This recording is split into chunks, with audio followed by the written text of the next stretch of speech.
You're listening to Carbon Removal Newsroom, a weekly show about current events in the world of carbon removal, from technology and innovation to policymaking and job growth. Brought to you by Nori, the carbon removal marketplace. Hi all, welcome to Carbon Removal Newsroom. For this week's show, we're releasing a special episode with a carbon removal panel from Climate Week New York City. The panel is called A Market for Carbon Removal, as told by today's buyers and sellers, and is moderated by Peter Miner from Carbon 180. Here's the panel. Enjoy. Welcome, everybody. I'm Rob Niven, Chair and CEO of Carbon Cure Technologies. It's a pleasure to be here today. Carbon Cure is very happy to be hosting this Climate Week NYC event in collaboration with our good friends at Carbon 180, Shopify, Swiss Re, and the X Prize Foundation. After more than a decade of developing and deploying carbon removal technologies to help the concrete industry decarbonize, I'm absolutely thrilled to see so many more organizations and corporations make important investments and put a spotlight on this critical and complementary role that carbon removal play in our global effort to reach net zero. To our audience, thank you for joining and for your interest. After today's event, I hope that we can all keep this conversation moving forward and find more and more opportunities to engage, collaborate, and partner. It's now my pleasure to introduce our event moderator. Peter Miner leads innovation and business engagement activities at Carbon 180. He launched and operated Carbon 180's Entrepreneur in Residence Fellowship in 2019, helping entrepreneurs start new carbon removal businesses such as Heirloom. Peter is working to increase the number of entrepreneurs working on CDR solutions, expanding the pool of customers for carbon removal, and driving new policies forward in support of early-stage startups. He was previously the co-founder of Citrus Foundry and a partner of Blue Bear Ventures, which supports upstarts in science and engineering. Peter holds a PhD in mechanical engineering from UC Berkeley. Over to you, Peter. Thank you, Rob. And thank you to all of our attendees. I think we have a really great panel for you here today. Just a quick reminder, this session is being recorded and we will share the video with everyone after the event. I'm also pleased to add that the audio from this event will be released as a bonus episode on the Carbon Removal Newsroom podcast from our great friends at Nori. You can find the Carbon Removal Newsroom on Spotify, Apple Podcasts, and at nori.com. The audience Q&A segment will come at the very end of the event. Let's get started. Rob already introduced me, you know who I am. I'm the Director of Science and Innovation at Carbon 180, but let's also introduce our panelists. I've asked each of them to show up on video now and share their name, title, and organization, talk about what their home base is, and give a brief overview of their carbon removal portfolio. We're going to go in geographical order from east to west. So let's start with Misha, who is very much east from the rest of us. Am I the only European? Yeah, it looks like, yeah. It's late here. I hope I can persist through the end. So I'm Misha, I'm from Swiss Re. Swiss Re is one of the world's leading reinsurance and insurance companies. We have turned net zero 3 years ago. First in operations and then business-wide. You can imagine our business footprint is a bit larger than our operational footprint. What we do in order to agitate the carbon removal market is first, we felt that it needs a high price. So we introduced a triple-digit internal levy. And then we designed, say, a program that lives under the motto, do our best to reduce our emissions in the first place and then remove the rest. We made news lately by signing the world's first 10 years offtake agreement with the company Climeworks, where we give them a prospect of a constant revenue stream far into the future, which helps them building basically the next plant and basically advance their roadmap. Excellent. Thank you so much, Misha. Next up, Stacy. Hi, everyone. Thanks for having me. It's great to be on this panel with esteemed colleagues like yourselves. So my name's Stacy Kauk, and I'm the director of Shopify's Sustainability Fund. Shopify is a leading global commerce company providing trusted tools to start, grow, manage, and market a retail business of any size. To date, we have over 1.7 million merchants across 175 countries. I'm personally based out of Ottawa, Canada, Shopify launched their sustainability fund back in September 2019, and we're on a mission to support the most promising solutions to fight climate change globally. Our fund is a $5 million minimum annual commitment that we put towards companies like CarbonCure and Climeworks and other CDR companies. We've actually decided to construct 2 portfolios within our fund. We have our Frontier portfolio, which includes solutions that draw down carbon dioxide from the atmosphere and lock it away for extended periods of time, often geological timeframes. And then we have our Evergreen portfolio, which includes avoided emissions and reduction solutions and technologies, because we're taking the approach that we need all of the solutions.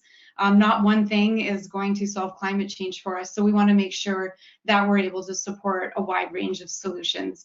And Shopify is carbon neutral. We've been carbon neutral since 2019, and we've gone back and estimated and addressed all of our historical emissions since 2004, when our CEO launched his first online store.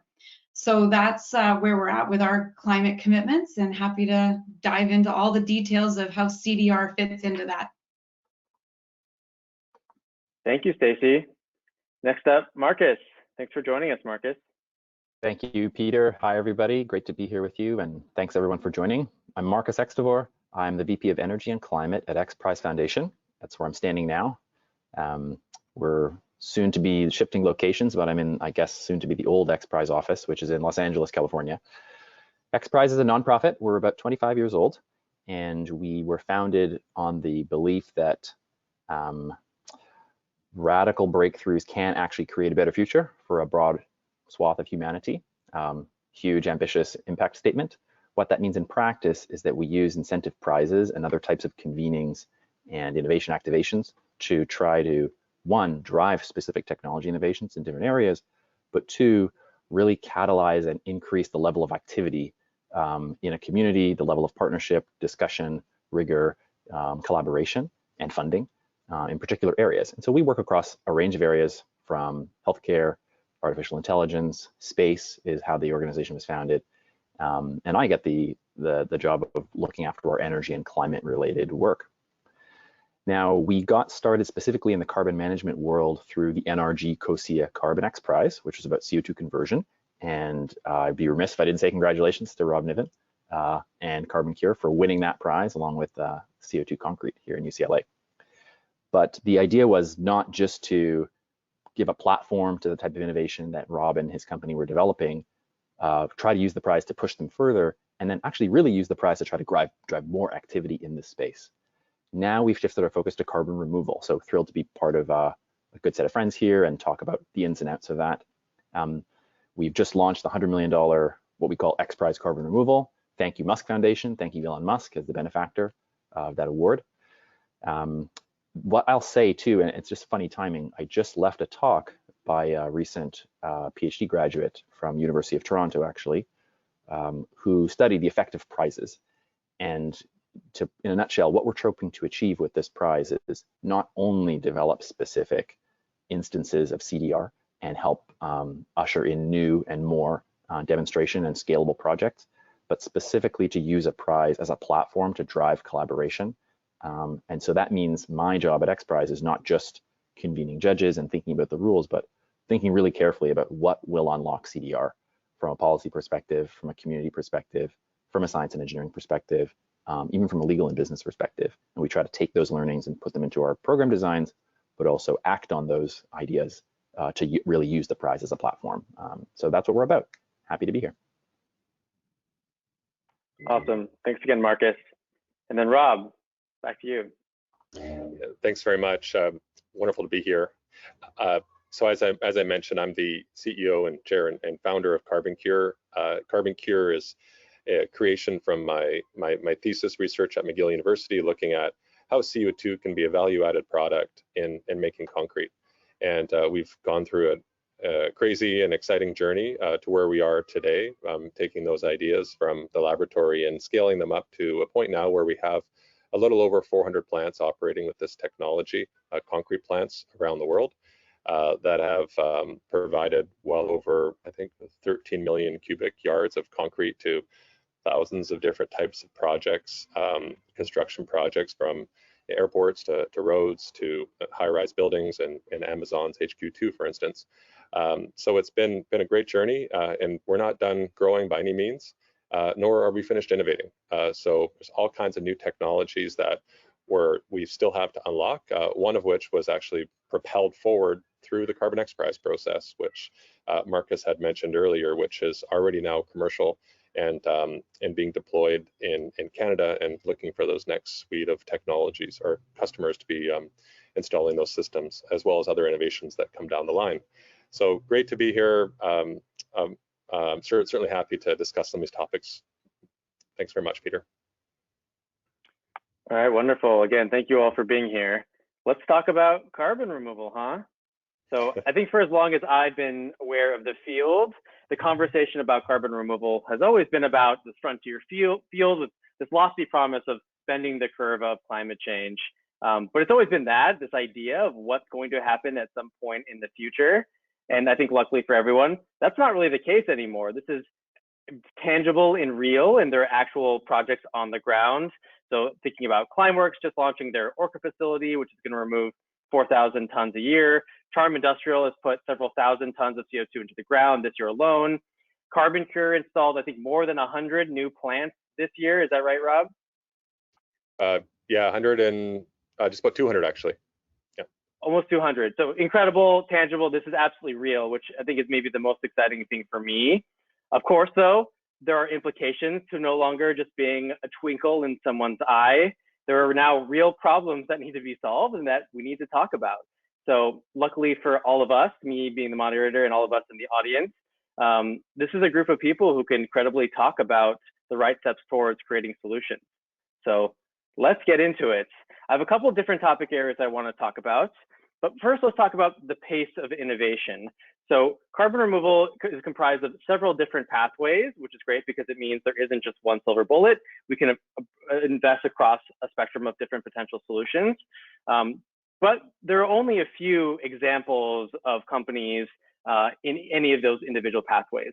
It's not clear that enough has happened yet in terms of building the innovations and technologies that we will almost certainly need to get down to the cost and scale required to make an impact with carbon removal. So what I want to hear from you all, and I'll ask you some more questions around this, is what does that look like? What are we missing, and how do we actually get to the slope of the curve around innovation that we need to see? And Marcus, I'd actually like to start with you. You're leading the $100 million Carbon Removal X Prize. This really is your bread and butter, and you probably have the opportunity to see the bleeding edge of what's possible in CDR. So let me first start by asking, what are you most excited about, and what do you want to see more of? Yeah, great questions. I am most excited about, to use sort of a sports analogy, more shots on goal. I think CDR is moving from an idea or a concept, and even the idea has been long debated, and appropriately will continue to be so. The idea of removing historical emissions that are still with us today in the biosphere and the atmosphere, but now it's moving into practical implementation. We have a few implementers, as you mentioned. So I'm excited to I'm excited to see people really try. And I know trying always involves some failure, but then in the failure there's learning. And so I'm excited to sort of see us push through that.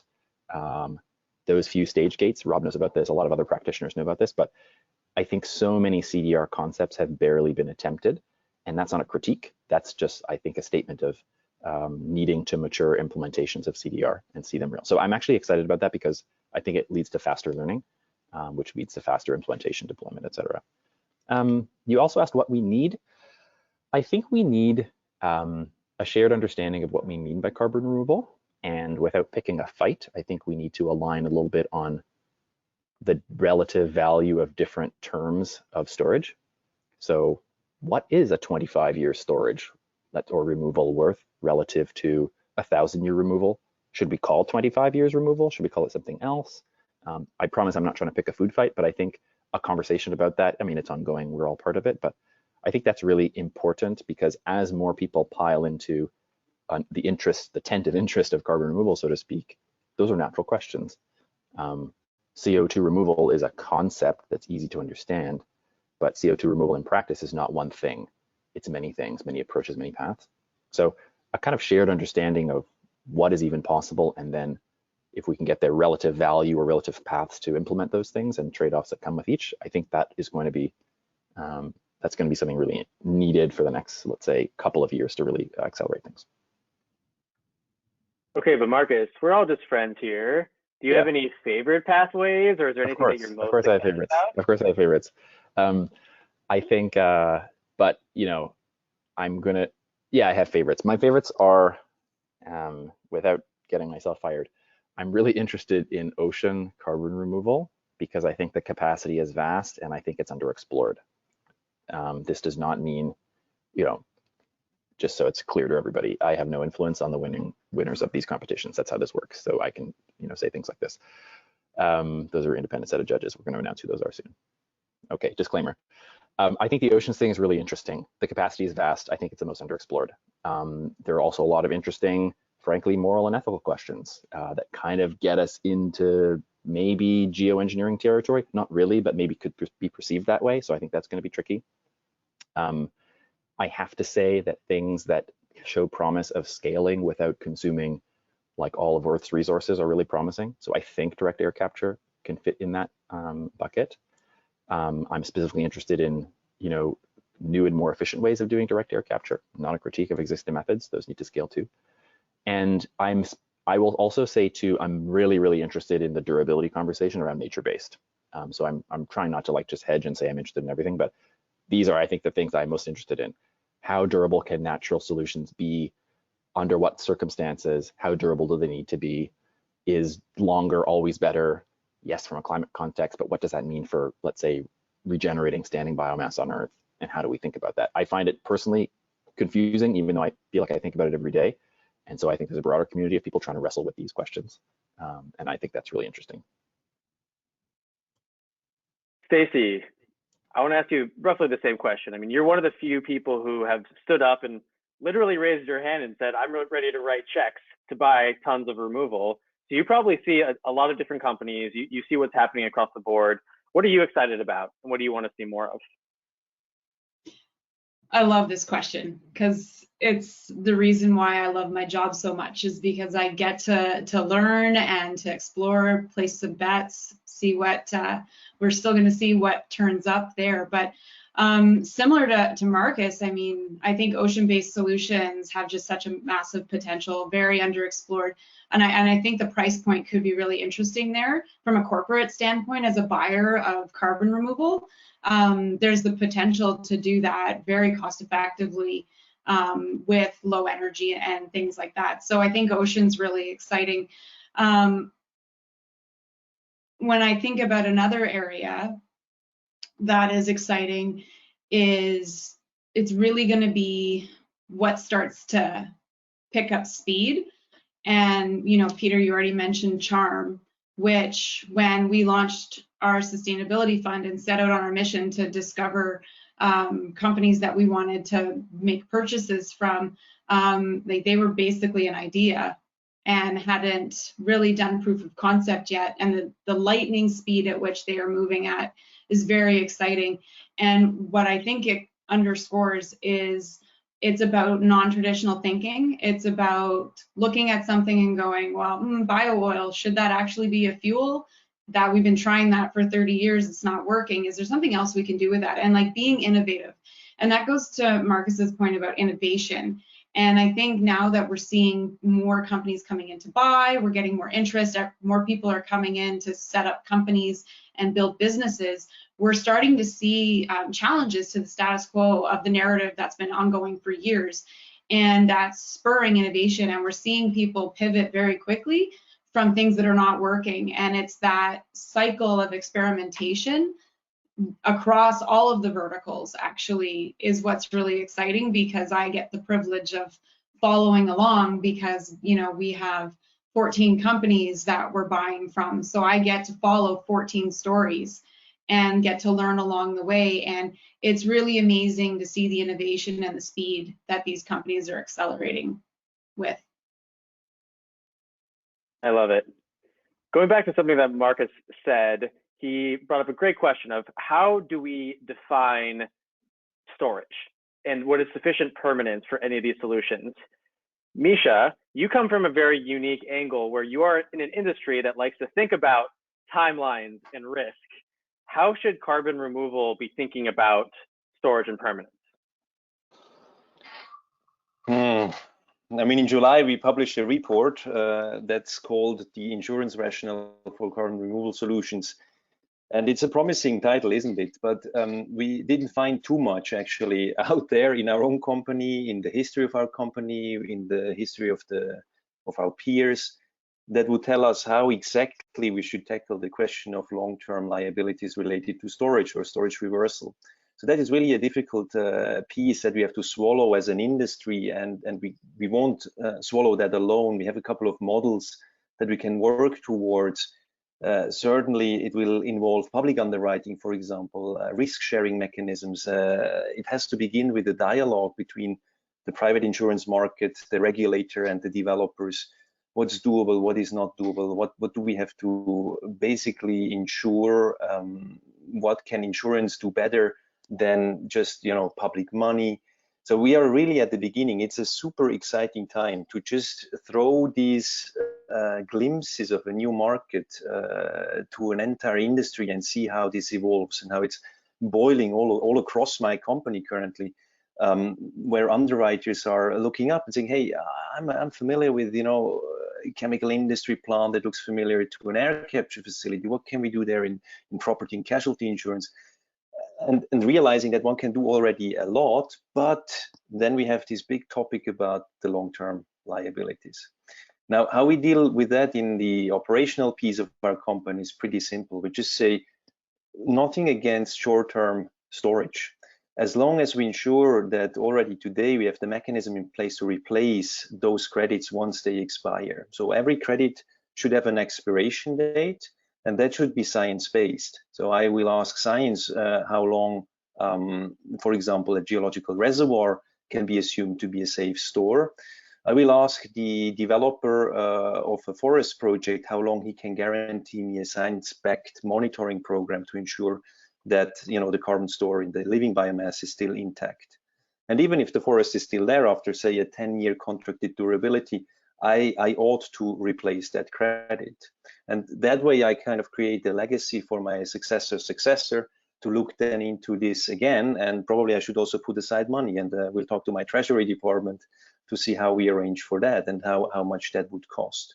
And that way we try to kind of scrutinize the discussion about you know, how safe storage is. And similar to Marcus's point, it's you know, it's exciting. We're looking now into that. It's becoming more and more a topic, and I can see. I would love to answer your question about excitement. I can see to pivoting there. I can see now for the first time that I hire interns, for example, from the local university, the technical university in Zurich. They have carbon removal in their curriculum. They have studied it. They have looked at it out of their own interest first. They heard it in a lecture or two, and they come now with the background knowledge. My latest intern, Tom, is basically you know, the author of an open source educational piece on science, climatescience.org, on carbon removal, a module where it's explained to pupils what carbon removal is. And this is fantastic. I think that type of capacity building is what really made my year this year, to see that the youngs are coming and are interested and are adding that mental capacity that is so desperately needed for the scale up ahead of us. Such a great answer. Thank you, Misha. Let's flip this question around a bit. So, Rob, what are the missing ingredients that would allow companies like CarbonCure and others increase your pace of innovation and supply build out? So how do we get more done and do it faster? Yeah, when I hear that question, usually two things come to mind, and I think that they're transferable to just about all companies in this area. I'll add a third at the end, but the first two things I think about, of course, are making making these net zero commitments and purchasing high quality CDR credits. It really does drive deployment and accelerated commercialization of new technologies. Companies like ours are continuing to build out a stack of complementary technologies that are providing greater and greater CDR impact. So I'd mentioned the one from Carbon X Prize, and we're doing something else now with aggregates, and then also finding that digital is an overlapping and very enabling suite of technologies that can complement hardware solutions, and also provide, I think, a much needed element of traceability for all buyers that are looking for that higher degree of verification if maybe registries or methodology don't exist today. So one would be purchasing high quality credits. Two would be my other favorite topic, which is procurement. So there's starting to be discussion now about direct procurement of carbon removal. And there's been for some time now, even legislation being passed around procurement of products that are made with carbon removal, carbon utilization, or other types of technologies by government or private sector. That really drives the deployment and creates those market signals that give all actors in this space the confidence to invest and push harder. So I think procurement and CDR credit purchasing can both be very, very powerful. On the third one, it's a little more intangible, but I think that community really matters. And fortunately, this community, and for the longest time, has felt very small, but now it's feeling much, much bigger. There's so many more entrepreneurs. We need to be helping each other. One thing that we did when we made we purchased carbon removal credits to be carbon neutral is that we didn't just retire our own credits, but we went out and invested in some of the other great companies in this space. That's just an example, but I think what I'm seeing right now is a lot of companies helping one another or finding ways to work together, create these solution stacks that are very complementary. I'd like to see a whole lot more of that. I'd like to see us working even more on public policy together, so that we can really come together and bring the right solutions to government so that we can accelerate this even faster. Thanks, Rob. One last question on innovation before we move on. Even though we've made a lot of progress in the field, we are still in the early days, which means there is still quite a lot of the science that is either difficult to verify or is likely going to be unknowable or unprovable in the short term. We talked a bit about ocean CDR. That's one example of an area where there's still a lot of science that needs to be validated. And so how do we deal with that? How do we deal with moving forward while also recognizing and dealing with the fact that there are questions that we may not be able to answer in the short term? And I'm going to leave this one open, and anyone can pop in and give a response. We need risk engineers and insurance to look into this now. Yes, Misha, we have models to quantify risks, and we have models to deal with uncertainties. I think an uncertainty should never be a reason not to walk forward, right? Because on the way of walking, we will have a lot of co-benefits and learnings and a positive spillover, a positive externality, it's called, right? And if not the final climate benefit, at least we harvest all of these, right? And comparing a 1% leakage rate, for example, from a geological reservoir to a 100% leakage rate that we have today of CO2 going to the atmosphere, I rather go for the 1%, I tell you. Yeah, I would add too that I sort of agree with what Misha is saying, that we just have to get started, and that if getting to deployment and scale takes a certain number of steps, some steps just can't be skipped. And some of the things like learning or verification, you just can't skip them. It's not a question of being clever. It's not a question of working harder. They're just required. And this is a generic statement for all kinds of different solution and technology developments.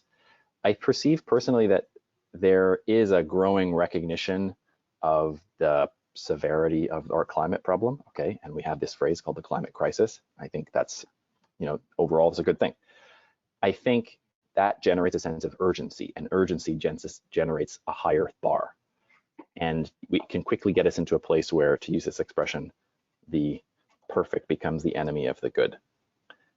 If we're holding solutions that aren't even or barely realized to impossibly high standards, they will actually never get off the ground. It's only by getting them off the ground and accepting the fact that some of them are going to suck. No one's going to go into it thinking that's going to be the case, but some of them are going to be suboptimal, let's say. We just have to collect that data as quickly as possible and then iterate as quickly as possible. So I think we need to, I'll summarize by saying, yes, we're living in a climate emergency. That doesn't mean we can't take on any risk in solving the problem. In fact, perhaps we need to take on a bit more risk to make up for lost time. I love it. Thank you guys for that. Let's move on to the next topic, which is market making. So a lot of people like to make the parallel that CDR is where the photovoltaics industry was in maybe the 70s, 80s, 90s.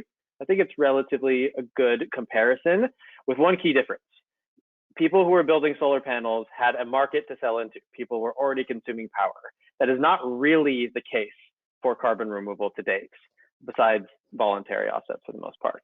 And so there's this big problem of entrepreneurs having to not just build the technology, but also build the market at the exact same time. So let's talk a bit more about this issue. Stacey, would love to start with you. Shopify has made part of its mission to expand the number of companies that are investing in CDR. You don't want to have it just be yourselves. You want to actually grow the pie for everyone.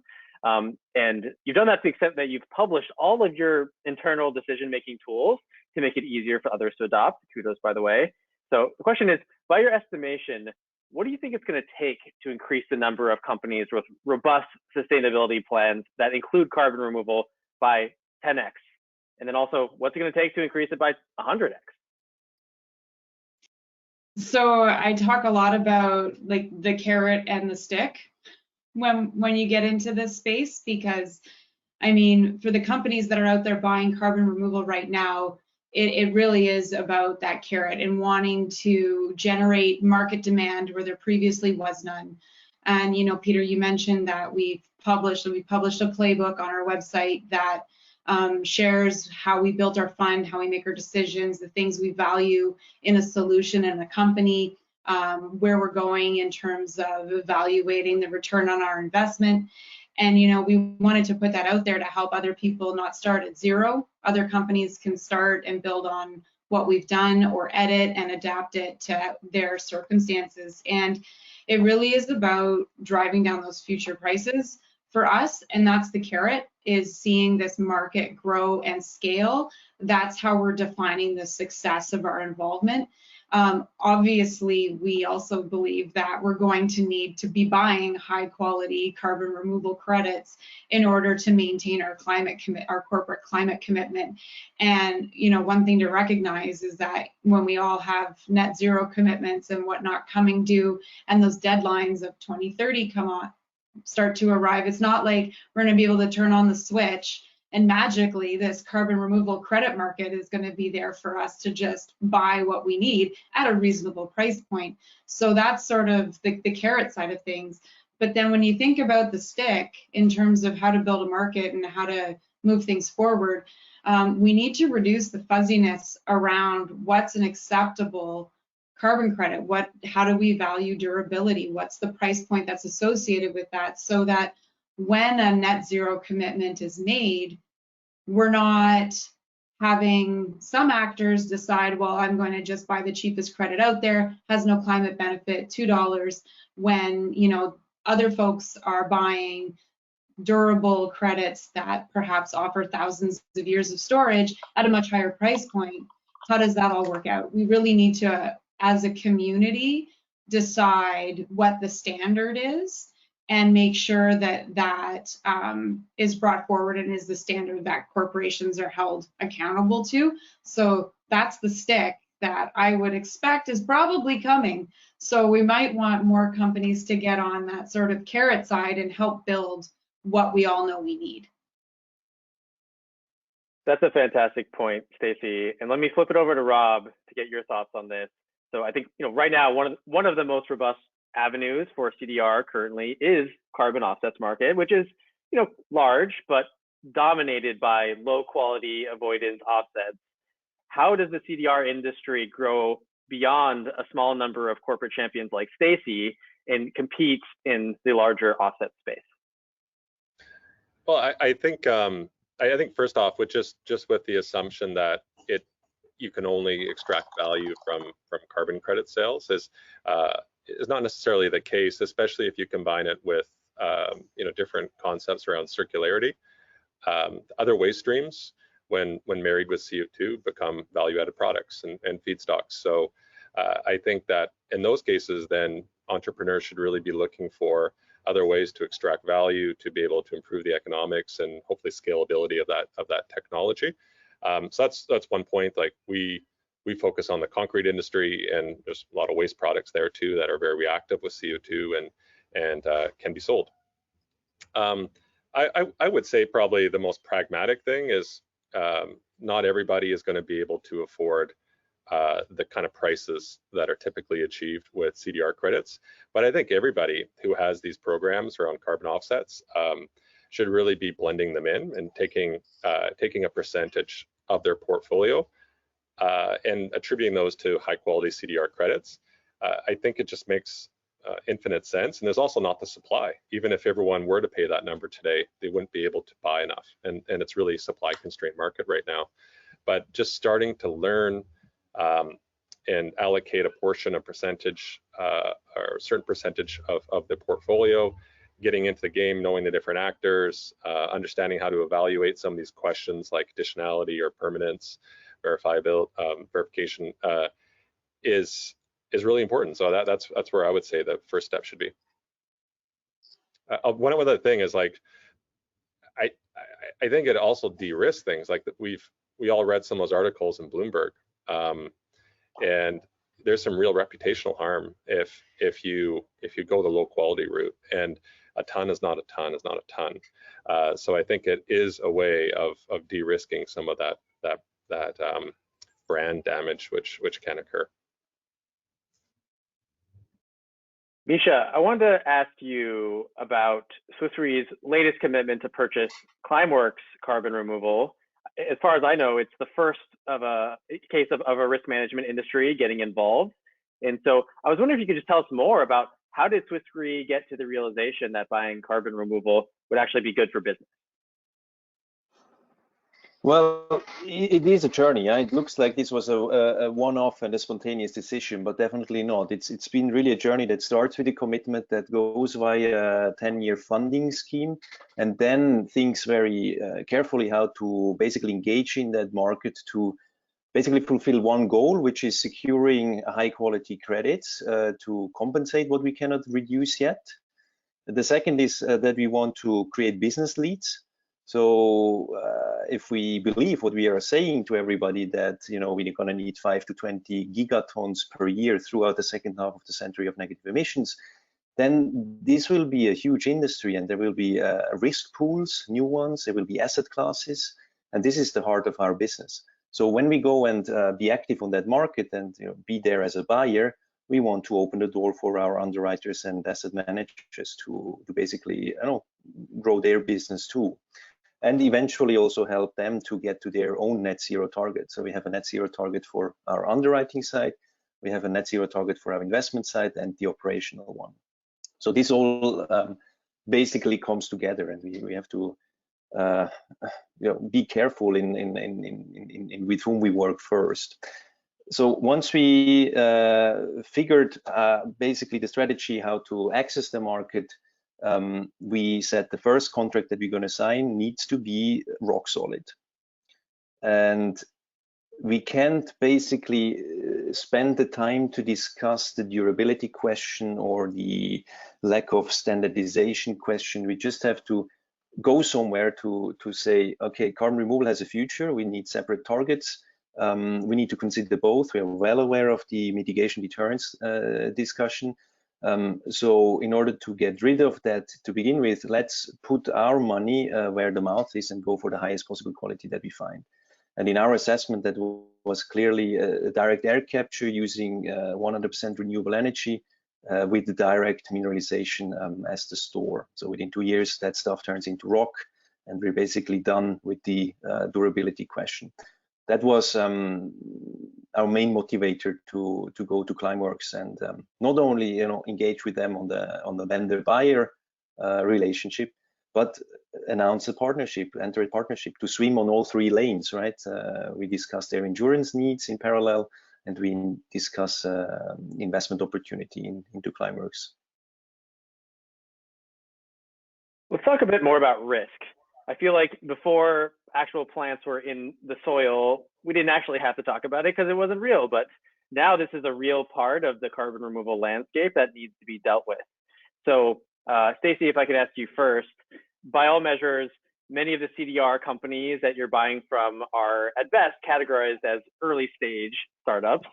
How are you thinking about risk around whether the companies will be able to deliver, and especially on the timeline that you've established with them? And how should the industry as a whole think about it? That's a great question, Peter. And maybe I'll preface it with, at Shopify, we have a certain view on failure. And it alludes to sort of what we were talking about earlier on here. You know, failure is the successful identification of something that didn't work. It's not a bad thing.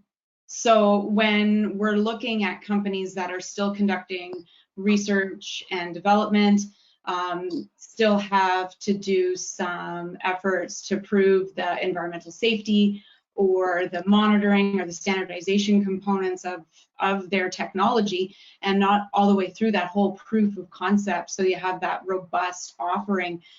We have several companies in that situation, and when we think about that, what we want to make sure we're doing is everything we can to help them be successful. So from a buyer's perspective, what that means is prepaying a portion of the contract value in advance to get that early revenue before the machine or the project is even turned on or started, because there's upfront capital that needs to happen.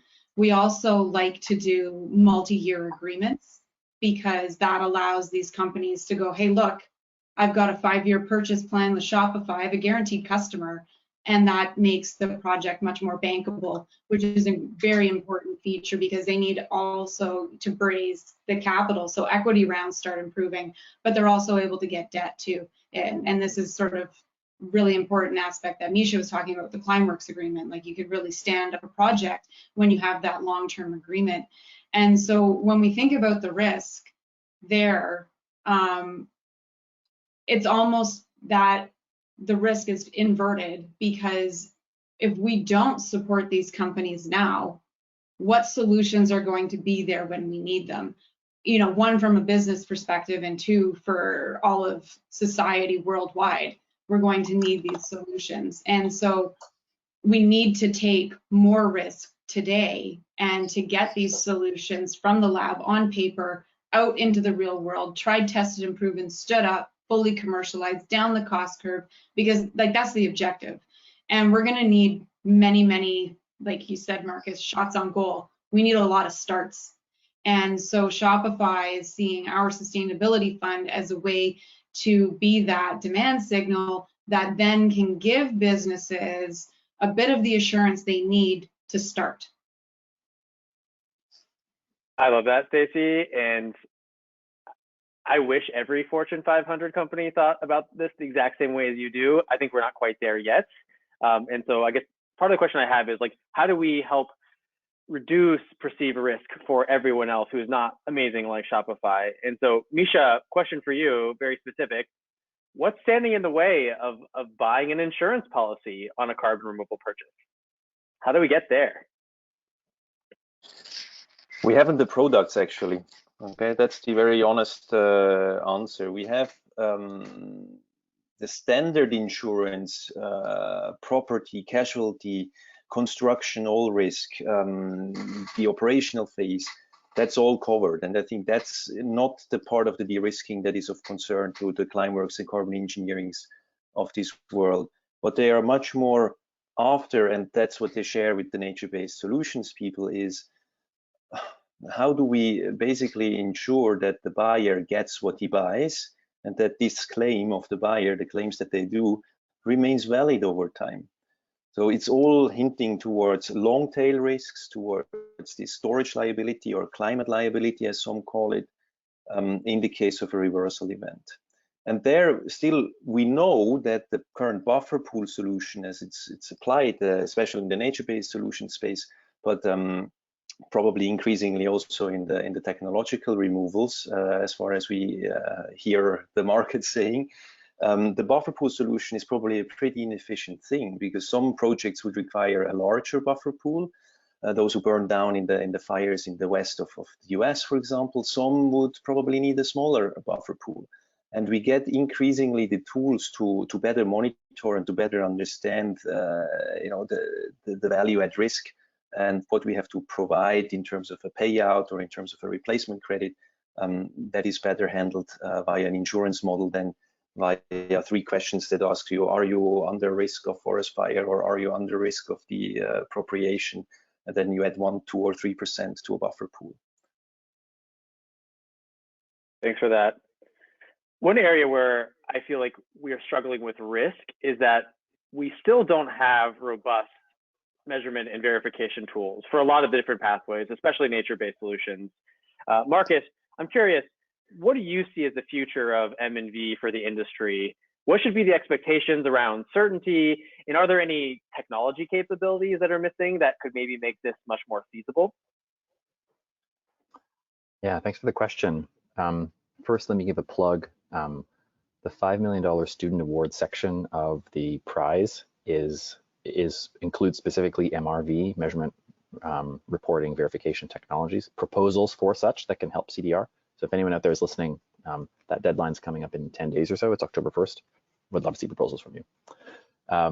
But to your question, we thought that was an important area of focus for the reasons you just identified. Again, carbon removal is an interesting concept to understand, but now we're getting into the world of real projects, and a buyer and others, a regulator, anyone, the public will ask, did this actually happen? How do I secure monitoring over time? So I think there's a couple of things. One, there's a need for some shared standards and understanding of protocols and methods, right? How do we want to measure these things? I think it's clear what to measure. Was the CO2 removed? Was it sequestered? Did it stay sequestered? Was there re-release? What rates? But that's an easy thing to say and difficult to do. Soil carbon measurement is notoriously difficult, time and labor intensive. That's a real need. For solutions like direct air capture, there's sort of an uncontroversial step where you produce a stream of nearly pure CO2 that's easily measured. But then there's the monitoring of long-term sequestration and injection. That's also well understood from, well, 150 years of oil and gas. We know how to track fluids underground. But the CO2 capability is relatively new. And to first approximation, no one cares about CO2 re-emission. That's why we're in this problem. So we need to develop that capability. And then for some of these other techniques, it's sort of completely unknown. Like, what if there's a new proposal for a mineralization or a biotic ocean-related CDR approach? What even is the appropriate way to measure the CO2 sequestration capacity of a biological system, or a standing forest, or a mangrove stand, or something like that? Never mind the long-term challenges. So, I mean, I just rattled off a list of problem. I think it is tricky, but my hope, and I believe this, is that as the, similar to our market making conversation, as the interest as an understanding of CDR grows, as interest in making CDR purchases grows, as policy grows, these questions naturally pop up. The buyers must ask these questions, and they will, and because they must ask these questions, that forces the rest of us to come up with solutions, and that creates an incentive, hopefully, for the MRV community to flourish. It's not as if no one's thought of these questions. I'm not the first to articulate these. There are many researchers out there that know about these things, but it's just a question of spotlighting their work, supporting that work, and now providing practical application, hopefully, to help accelerate and grow it.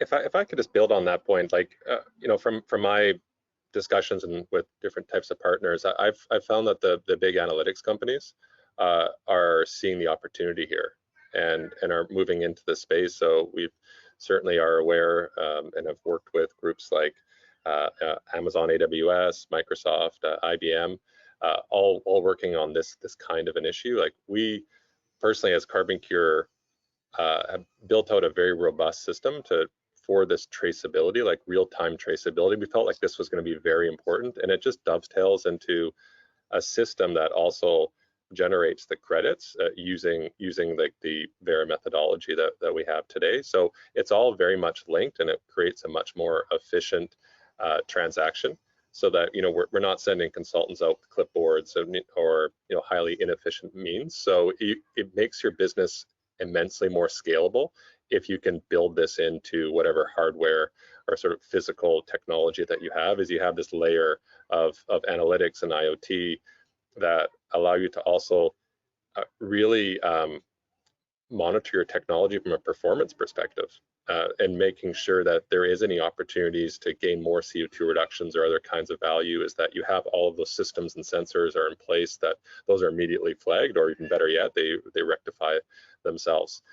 So I think this is really, really important area that I think new types of partners are emerging right now that have immense amount of expertise that they can lend to this critical issue. I also wanted to say one other thing that I thought wasn't mentioned on the risk side. I'm seeing like social license to operate is a really big risk. Even if these technologies are funded and you got all your partners and everything is lined up, and you've got Shopify on the other end saying, I'm going to buy all these credits that generated from this project. Sometimes there's a lot of local opposition to projects, and certainly there's a lot of well-meaning concern, and maybe in some cases concern that this might be following the path of other types of climate solutions that have been brought into these communities in the past. So I think we need to be very aware of that, because I think this issue is going to become increasingly important, and we need to get well ahead of this and start having those conversations now, so that we're not trying to force them when we need to get the project off the ground in a set timeline. I appreciate you bringing that up, Rob. It is super important. Let's move to the last section that we have, which is the role of governments. So I want to ask this to all of you. I'd love for you to all answer this question. What do you think is the single most important thing that the U.S. government, but you can put any government in there, what is the most important, impactful thing that the U.S. government could accomplish for the CDR field right now?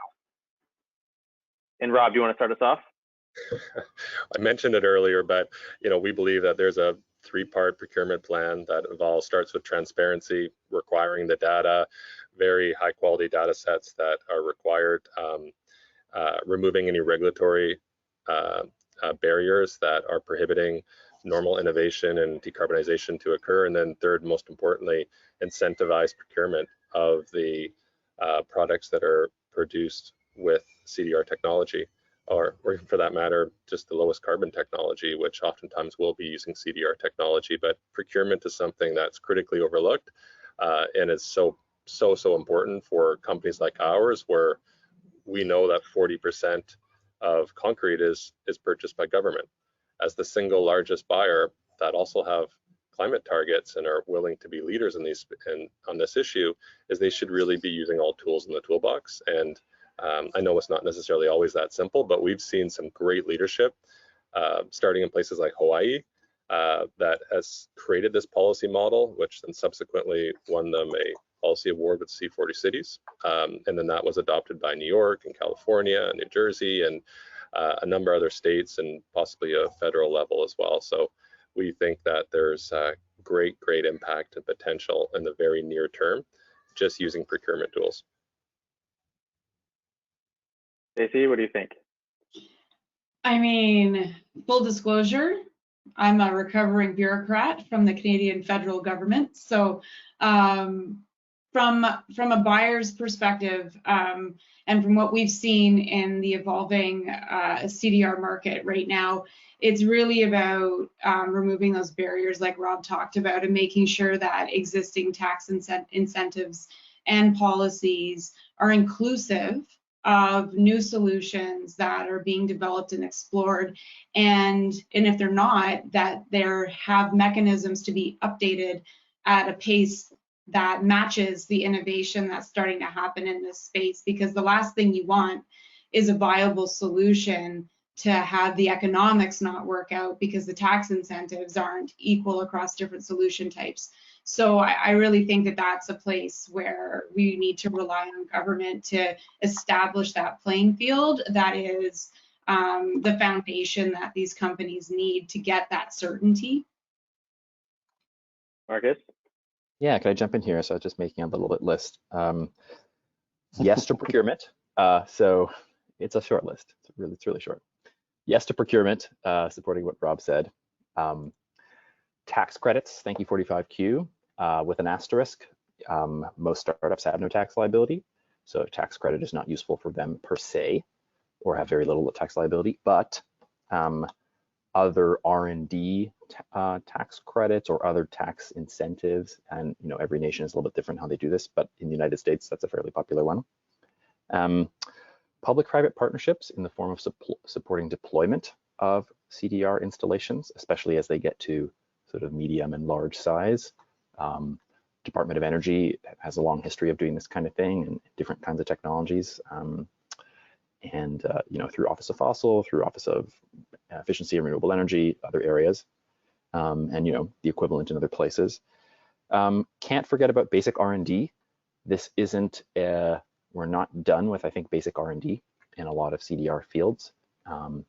R&D, and as a former sort of lab researcher, R&D is generally, and time again, proven to be one of the highest impact investments of public spending in innovation. It's not the only one needed, but it pays huge returns because in the grand scheme of things, it's extremely cheap. And the last thing I would say, and I don't have a practical suggestion for this, but I want to just come back to something Rob mentioned before. To the extent that, of course, governments are representations of the people and some segment of the society, getting involved and maybe helping to convene some of the social license conversation, whether that means bringing people together, maybe whether it means regulating or adjusting laws in response to the social justice conversation, setting the rules of engagement for consultation, and just community involvement when it comes to discussing new projects. I think that may be an opportunity. This is the thing that varies most, I think, from country to country. But in the United States, there is an active environmental justice community, many communities spread around. Carbon removal is starting to come into that conversation, thanks to great work by Carbon 180 and others. So I think that could be a role for the federal government and probably state and local governments too.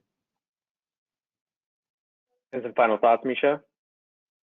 Yeah, I mean, I'm a bit angry that Marcus took the point, but I think education is definitely something that is often overlooked. And this doesn't only cater to carbon removal, it caters to anything related to climate action and people's education on this matter. And once people understand better, they're also more willing to change behavior, to accept technologies, to see the longer term horizon, to think in the eyes of their kids. So that is, every dollar spent on education is to be hailed. You mentioned PV before. PV had 60 years time, I think, to go from the first, say, commercial operation to low cost. And we just saw low cost basically the last decade. So one paper mentions 2017. And 2017 was also the first time when a direct air capture facility was built close to Zurich, labeled as the first commercial operation. And we don't have 60 years to do this massive scale up that PV has seen. We only have 30 years essentially. So it needs all hands on deck from governments. And it hasn't been mentioned, but it needs also money. And I would love to give you the answer that it's a carbon price that solves the issue, and it's a universal one and a level playing field for everyone. And we're not going to see that. So the other option that then the government has is to distribute subsidies. And the tax credit is a bit unfamiliar over here, this side of the pond. But subsidies in order to get PV off the hook is definitely something that we know, and probably something that we just have to require as well as we require that subsidies are taken off the fossils.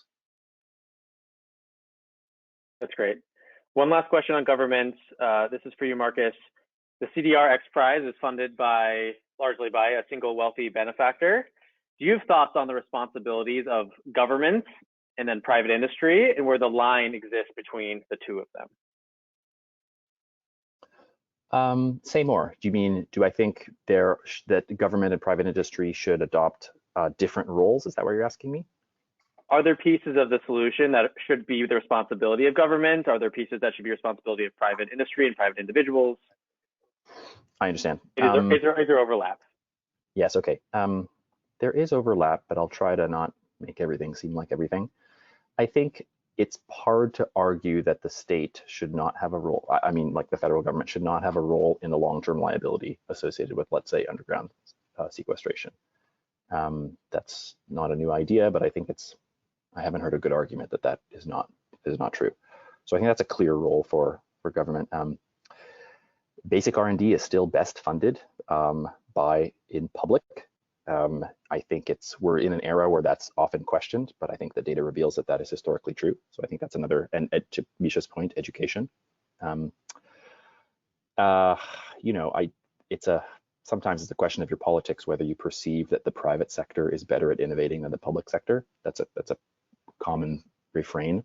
A lot of the data shows that historically the public sector, specifically in the United States, is the key actor in basic R&D and a major driver of innovation, despite, I think, a lot of popular cultural myths. And that doesn't mean the private sector has no role. I think specifically, though, now the private sector can play a greater role in some of these areas because the stars are starting to align around the urgency of the topic and the need. And that will allow us to make things like a roadmap to deliver CDR by mid-century. So, you know, just going back to the solar example, Misha talked about 60 years. So I'm a physicist, so I'm just going to physics for a second. The physical effect that leads to solar PV was discovered by Albert Einstein in 1905, photoelectric effect, okay? The first device that underpinned solar PV was from the 30s and 40s. It was a diode. PV is a diode. That's it's like an LED in reverse. So it's almost a century since a number of scientific breakthroughs have kind of aligned in a messy process to now we can talk about commercial devices, and we're still only at a couple % of global electricity capacity as PV, even though it's increasing exponentially. But in 1905, no one was thinking we need an electricity solution. It was just, wow, what happens when you shine light on metals? You know, that's what Albert Einstein was thinking about. Now that we know where we want to get to, and we see where we're starting, we do have a possibility to shrink that gap. So back to your question, physics rant over. Back to your question, I think the private sector can play more of a role in the basic R&D and certainly in the scale up and development, but I don't see it happening without public support, and especially public support for the ground rules around storage and long-term liability. Fantastic. Okay, final question before we move into audience questions. And please, this is for everyone, and please answer in 1 or 2 sentences only. Of all the things that could prevent us from reaching gigaton scale removals in time to materially impact climate change, what's the one thing that keeps you up at night? And Misha, let's start with you. Friends fighting friends instead of the foe. That's perfect. Marcus? Yeah, I think that's the number one, but if I'd pick a number 2, I'd say social license. Stacey? Since those 2 are taken, I will go with the third thing that keeps me up at night, and that's just not getting enough unit economics and economic certainty to get things across the valley of death from the lab into actualization. That's what bothers me a lot, because we need so much cash. Yes. And Rob? Yeah, I'd have to say definitely time. Like our mission as a company is to lower 500 megatons per year by 2030. And you know, we're all working against the clock here. Like I think we all have pretty good ideas on what steps need to be taken along that path, but it's just the time. That's the killer here, is just fitting it all in and figuring out ways that you can cut corners. Amazing. Okay, let's jump into audience questions. The first is from Corey, and the question is, many of you have mentioned the importance of companies' carbon neutral commitments. To what extent do we need those companies to have scope 3 neutrality targets or historic emissions targets, such as Shopify? And will CDR demand be sufficient with only scope 1 and 2 targets amongst major companies? And anyone can jump in. I guess I could start, because I see scope 3. I see scope 3 as collaboration. And, you know, we're a software as a service company. We have scope 1, scope 2. We rely on renewables. The reductions have happened. We're stuck when we look at scope 3. And really, it's about what we can influence in terms of upstream and downstream supply chains. Which specific levers do we have to pull? Because when it comes to scope 3, it's somebody else's scope 1 and scope 2. So for me, reductions come first when we talk about that. And that's going to be critical. And so the connectivity between that and CDR isn't necessarily clear from like a corporate responsibility standpoint. So I think what we're really talking about is how long is it going to take for full electrification and decarbonization of the electricity grid? How long is it going to take for clean fuels? And that's that conversation from my perspective. However, the CDR conversation is really about, you know, if we stopped emitting today, it's inadequate. We're beyond the point of no return. So we need CDR to undo 200 years of industrial emissions. And that's where the CDR really comes in. And when you match that up with a corporate commitment, we have the vehicle for the voluntary market to support the development of carbon removal because we want to buy high quality solutions. CDR is that solution. So it ends up being like a financing vehicle for the piece of the puzzle that we need when reductions are done. Really well said. Rob, do you have any thoughts to add? Well, definitely plus one to everything that Stacey had mentioned. But I think Scope 3, addressing Scope 3 emissions is you can also double up the sort of the motivation. Like, and for our case is most of the time we impact Scope 3 emissions, like with the construction of facilities. So it's if you're using your Scope 3 emissions to take different actions to reduce your emissions within your building. So for instance, we do a lot of work with Amazon for it on a lot of their fulfillment centers, our HQ2 and so on, is there that side of it, which is driving demand of our business by specifying it into just reduce the embodied CO2 emissions of construction and buildings. And then on the other side of things is if you are also having players that are putting down or reducing their Scope 3 emissions through CDR credit purchasing, then you really double up on these types of incentives. So like I guess that's maybe something additional to what Stacey said, is like you can develop other types of demand signals by focusing on Scope 3.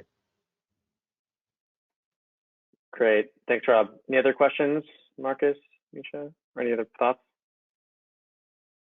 Maybe I throw something in, and it's a bit provocative, but sometimes I wonder, and we're discussing that in a group for the SBT corporate net zero standard too. So how much of Scope 3 is it 90%? Is it 95? Is it?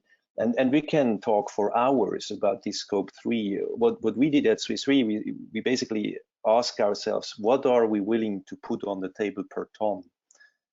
And we decided not to go basically very broad in the scope, so we stick to the scope that we already offset since 2003, which is the 1 and 2 and most material 3 flights in our case particularly.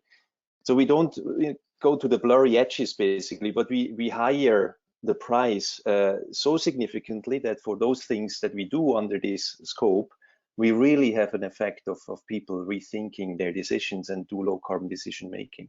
The integral beneath is the same, right? If we go for a bit lower scope, higher in price, versus we go very broad in scope and have therefore only a small price, it's the same that we put, upfront to grab for the climate.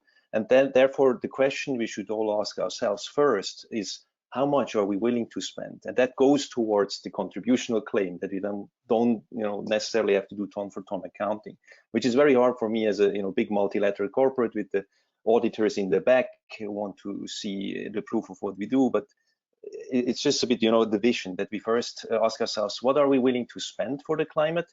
And then just go and spend it and stop the discussion on how much and where. And it's a bit bogging us down from just go there and do things.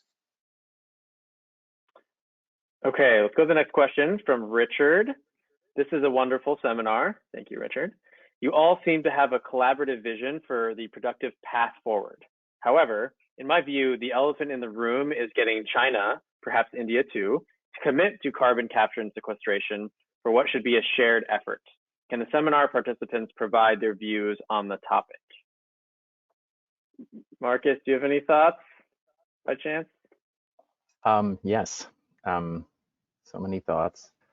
A high-ranking minister from India, I forget the person's name, earlier in the year made the claim that the global north should be responsible for CDR specifically, not just broader environmental cleanup.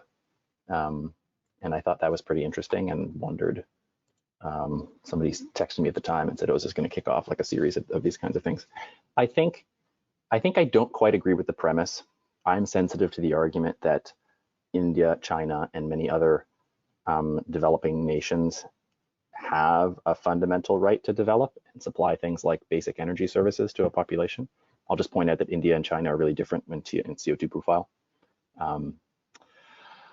That said, you know, who has a fundamental responsibility? I think the global north clearly has a fundamental responsibility. I don't think that means India, China, other developing nations don't have a responsibility, but I think they really do have a dramatically different context. I mean, I live in a country, I was born in another country where electricity access is just not a problem for most people. For many it is, but not compared to other places. And so trying to grow an economy while decarbonizing is a pretty unique challenge and probably harder. So I'm kind of sensitive to that. So I'm disagreeing with the premise slightly in the sense that just because China is the largest volume polluter of CO2 doesn't mean that they necessarily bear the greatest responsibility to do CDR specifically. I think that's the position I'm trying to say. Rob, I'm wondering if you have any thoughts, given that concrete is a big carbon emitter, especially in the developing world where new cities are being built all the time. Do you have any thoughts? Yeah, so the stat that I think Bill Gates brought up was that half of the world's cement is being consumed in China, and more cement has been consumed in China the last 3 years than the U.S. over the last 100 years. So to give some context, it's very large. Another fact that came out was that if cement was a country, it would be the third largest emitter after China and the U.S. So there's a lot of emissions here to work on. So we've got our work cut out for us. You know, from my perspective, we get a lot of inbound interest from China. If you know, I think it's a more complicated model. You need to really rely on the right partners, and we of course are thinking about this, and we don't have operations in China yet, but we have a lot in the region, and it would be a natural future step for us. So I think we see it as an opportunity. We look at CDR from like a business opportunity perspective, and that's really the crown jewel. So if you can make it there with the right partners, it's pretty exciting. And I just don't think we can be successful as a company with our mission if we're not there. So it's something where we think that there is demand, but we just want to make sure we're really careful and methodical and do it right, because there's lots of other concrete plants around the world that we can really scale up on right now. Great answer. Next question is from Calvin. What about regulatory jurisdictions? Emissions markets are bound by political lines, so emitters move. What might be the risk opportunity in ambient CO2? Misha, do you have any initial thoughts on this question? Yeah, I mean, the question of carbon leakage, this is definitely something that is well known thanks to the old carbon market, right? So, and if we hadn't had the old carbon market, we would know about that as well. And therefore, I always say the carbon market that we have is the best we have because it's the only we have, and we can take the learnings from that. We are building a part of a new market, or maybe a completely new market, that can profit from the learnings. We can profit from the risk of leakage. The EU is discussing very seriously carbon border adjustments, unthinkable 5 years ago. And that makes me hopeful that we get that right. And, you know, the additionality question of doing a carbon removal, and if you pay a couple of $100 for that is kind of obsolete. And also it's obsolete that it's going to be a power imbalance between the north and the south, as we had sometimes in the avoidance carbon market, because, you know, carbon removal is done in, as well as, you know, especially the technological and the expensive ones, is probably a topic for the developed world, much more to begin with than for the developing countries. Anyone else want to add something? Just a point, like with voluntary markets where a lot of this stuff is happening, there's no geographical boundaries. And, we really seek out those projects, and we haven't announced our first projects in Africa yet, but in other developing countries, Southeast Asia is a really interesting market for us. That's, to me personally, a great opportunity to have a bit of transfer of resources and to bring technology, new technologies in some of these areas. But I think the voluntary markets overcome some of those limitations. I would add just two briefly, since I'm living in California, I believe the California low carbon fuel standard is not restricted by jurisdiction. To be honest, I was kind of shocked when I first learned that. But yeah, that means a subnational government in one country is offering credits for removal, even in another country. So yeah, California. But can that be a model for other jurisdictions? I mean, maybe, but it is large. California is what, like the 7th largest economy in the world if it were a country. So it's not an insignificant community that has tried this. Maybe a model. Stacey, one thing that strikes me is that you are a Canadian company who is very active in the US political and carbon removal sphere, maybe not political so much, but certainly the carbon removal sphere. So do you have any thoughts given that reality? This is not just a national thing in terms of problems, but seemingly not even from the solution side either. Definitely. And so Shopify was founded in Canada, here in Ottawa. Now we live on the internet everywhere around the world.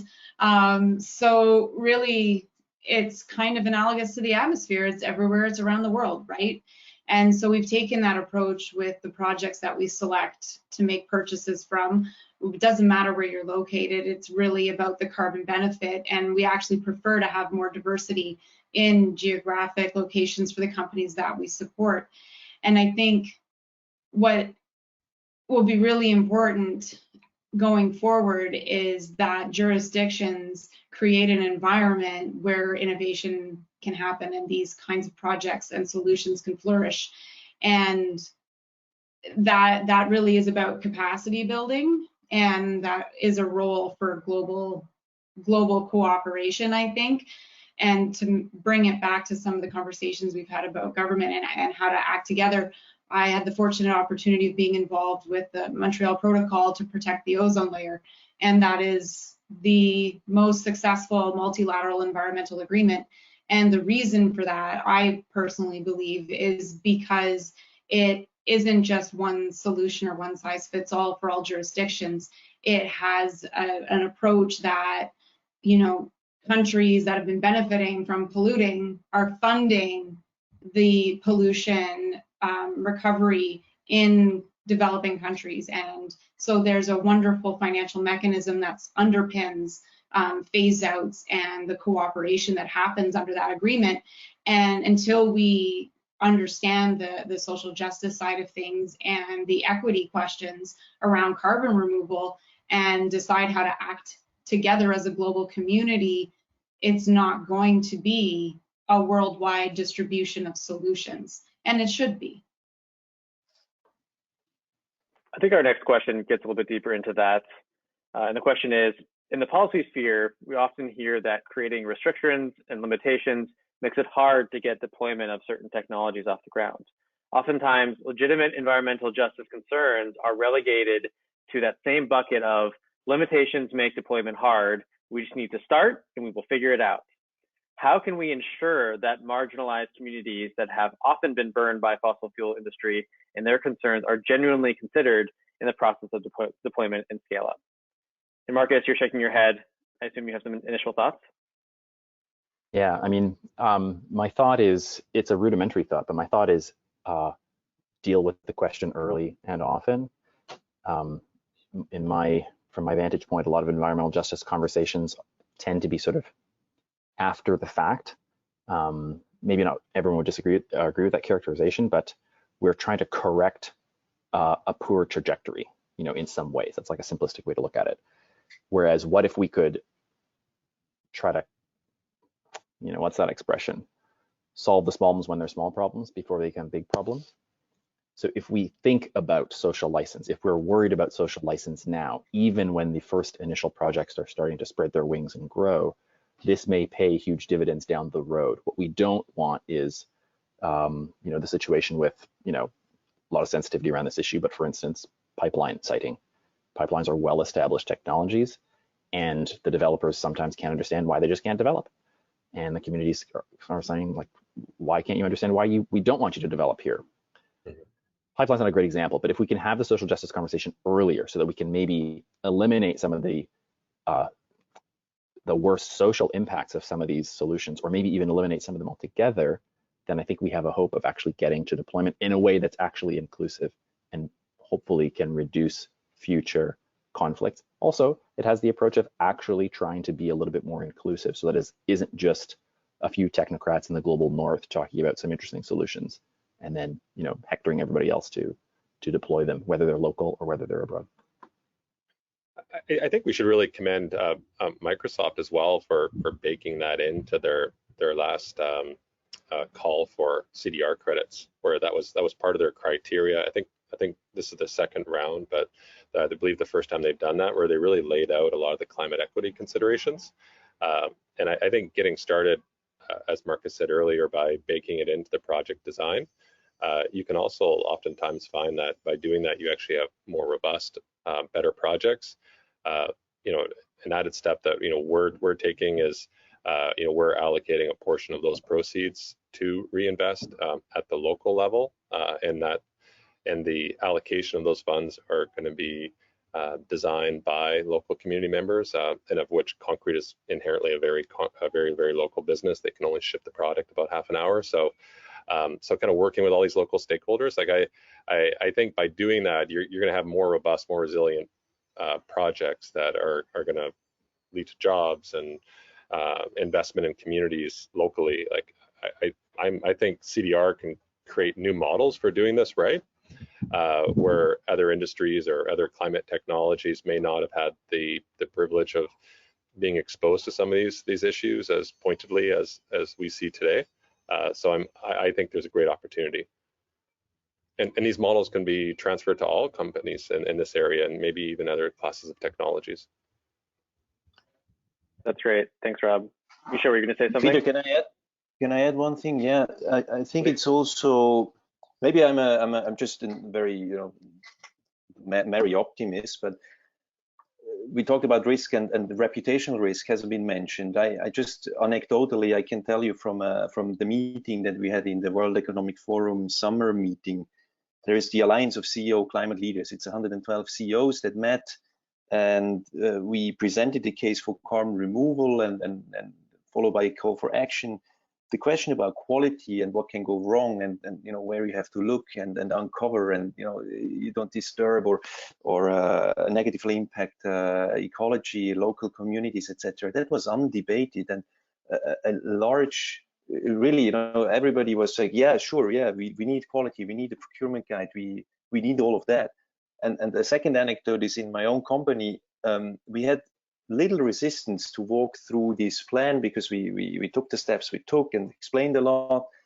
When we faced resistance, these were the people who were in the company since more than 10 years who experienced the carbon trading desk.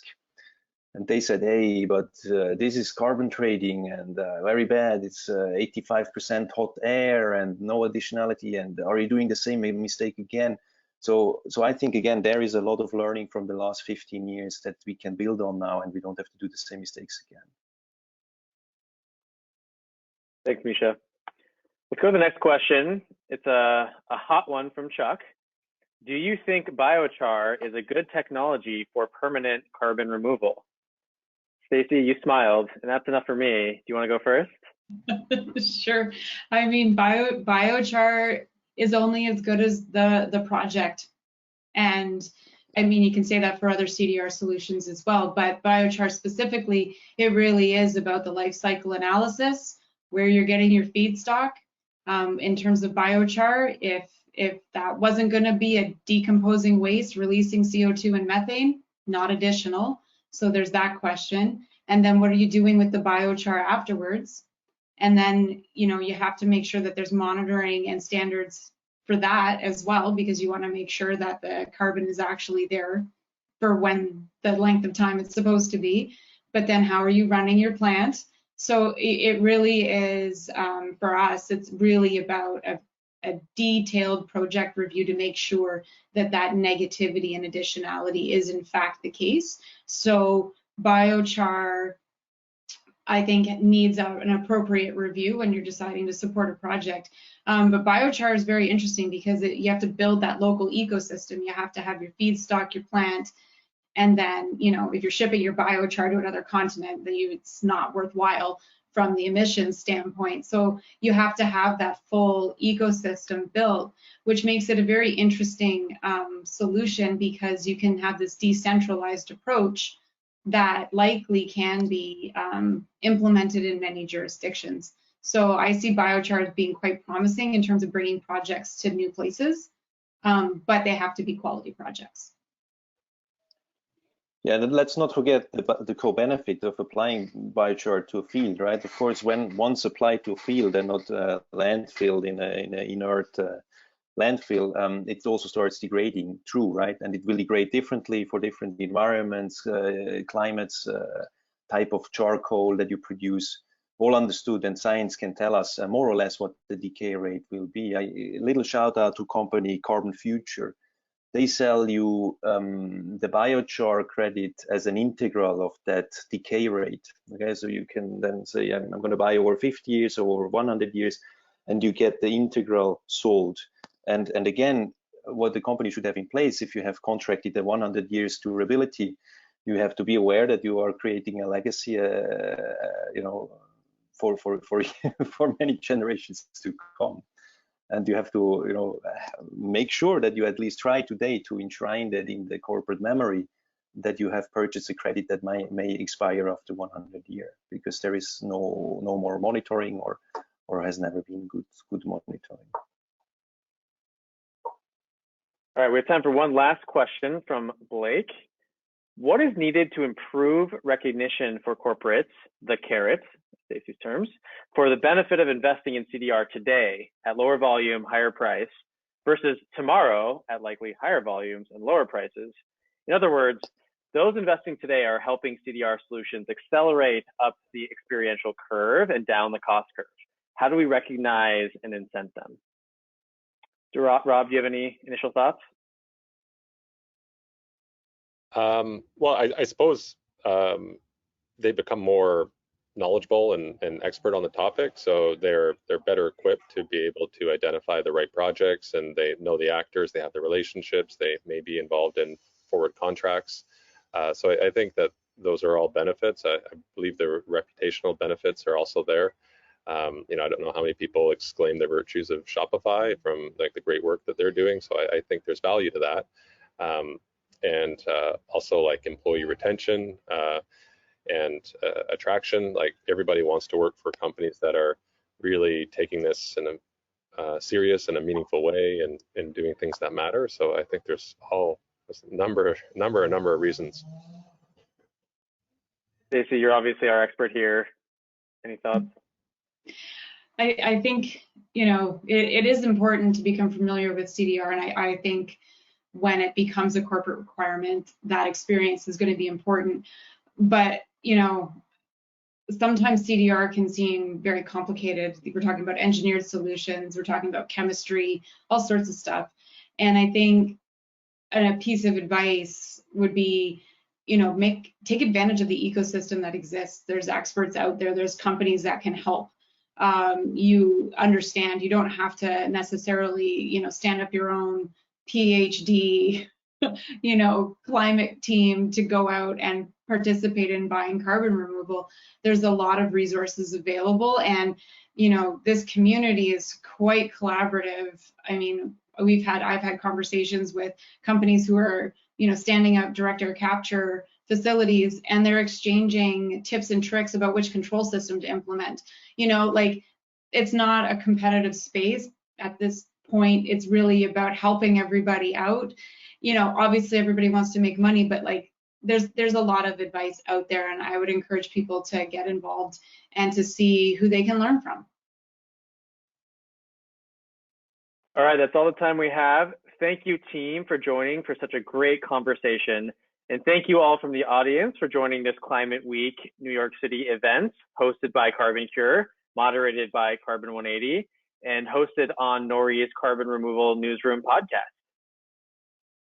You can find this podcast episode tomorrow on Spotify, Apple Podcasts, or at nori.com. We'll also share the video via your registration link. We at Carbon 180 invite you also to subscribe to our amazing newsletter at carbon180.org/subscribe. You will not regret it, I promise that. And learn more about each participating organization at their respective websites, carboncure.com, shopify.com, swissre.com, and xprize.com. Thanks again, and take care.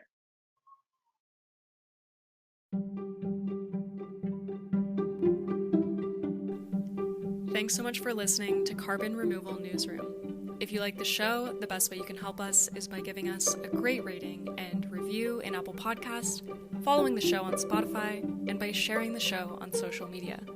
Tell your friends and help us spread the word about what's happening in the world of carbon removal.